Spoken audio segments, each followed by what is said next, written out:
Il progetto Meetout è un progetto finanziato con fondi europei PNRR dal Ministero dell'Università e della Ricerca, e l'obiettivo del progetto è quello di studiare come si possano trovare delle strategie per migliorare la protezione della popolazione da esposizioni importanti quali quella ai pollini. L'idea della ricerca è prima cominciare a capire quanto i soggetti sono esposti ai pollini e successivamente quali pollini sono più associati ad eventi sanitari nella popolazione, per poi, per concludere, capire qual è il carico per il sistema sanitario regionale in relazione all'esposizione ai pollini. Il futuro sarà quindi quello di arrivare a degli sistemi che possono utilizzare i cittadini ogni giorno, per esempio tramite un'app per smartphone, per avere delle previsioni di breve periodo accurate della loro esposizione ai pollini. Quindi i soggetti più suscettibili ai pollini, i soggetti allergici, avranno un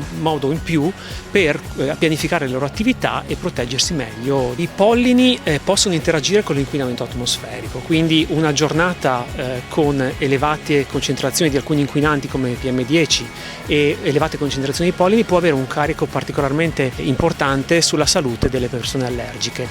Quindi quello che faremo sarà studiare come diverse esposizioni, compreso quelle meteorologiche, una elevate temperature per esempio, interagiscono tra loro per aumentare gli effetti dei pollini sulla salute della popolazione. Per questo sarà fondamentale quindi la collaborazione con ARPAV, anche con l'azienda Zero, quindi per i dati sanitari, ma sarà anche importante la collaborazione che è in essere con Enea, l'ente per le energie rinnovabili. In questo studio abbiamo studiato appunto le variazioni dei pollini nella regione Veneto negli ultimi 20 anni. Negli ultimi 20 anni nella regione Veneto c'è stato un aumento dei pollini in atmosfera con addirittura valori superiori al 100%. Pollini di oleaci, quindi olivo e frassino, sono quasi triplicati, mentre per esempio le corilacee, quindi il nocciolo, e le cupressacee, cipresso, sono quasi raddoppiati o più che raddoppiati. E le graminacee, spighe e erbe sono aumentate del 60%.